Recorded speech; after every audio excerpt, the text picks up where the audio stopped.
टांग पर बांधा जाता है, उसको गीले पानी में भिगोया जाता है और एक रपटी हुई गोली उस पर चलाई जाती है और कह दिया जाता है कि गोली मार दी।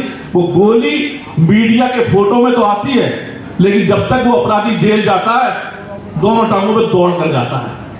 अगर इस तरह से आप कानून व्यवस्था को संभालने का काम करेंगे, इस तरह से आप चाहेंगे उत्तर प्रदेश अपराध मुक्त हो जाए, तो महाराज की जिंदगी भर आप अपराध मुक्त नहीं कर सकते इस देश को, क्योंकि आपकी अफसरशाही हावी हो रही है। जब तक आप अपनी अफसरशाही पर लगाम नहीं लगाएंगे, वास्तव में गोली टांगों पर नहीं लगेगी और लंगड़ों की फौज जेल में भर्ती नहीं हो जाएगी, तब तक ये अपराध रुकने वाला नहीं है। धोखे में जनता को क्यों रखा जाता है, धोखा क्यों दे रहे हैं? लविंग जिहाद बढ़ रहा है, आपको दिखाई नहीं दे रहा किसके सौजन्य से बढ़ रहा है?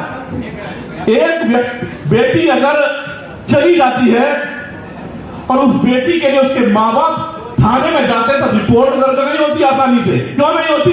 जब तक ऊपर से अधिकारियों के दबाव न पड़ जाए। वो बेचारा भटकता है 10-10, 20-20 दिन। मैं आपको बताता हूं एक मेरठ की घटना। एक मौलवी ने एक नाबालिग बच्ची के साथ बलात्कार किया, नाबालिग बच्ची से बलात्कार किया, और मुझे पता चला, मैंने अपने शिक्षानिकों को भेजा कि आप जाइए और पता कीजिए क्या मामला कैसे है। हमारे शिक्षानिक गए तो इंस्पेक्टर साहब वहां के कहते हैं कि जांच चल रही है।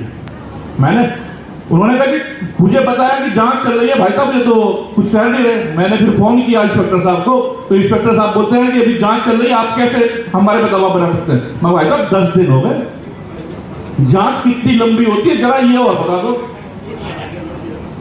तो बोले मैं जांच करता रहा हूं, आप मेरी जांच पर दखल क्यों दे रहे हैं? मैं अब मैं दखल नहीं दूंगा, आपका बहुत बहुत धन्यवाद, 10 दिन हो गए आपने जांच कर ली।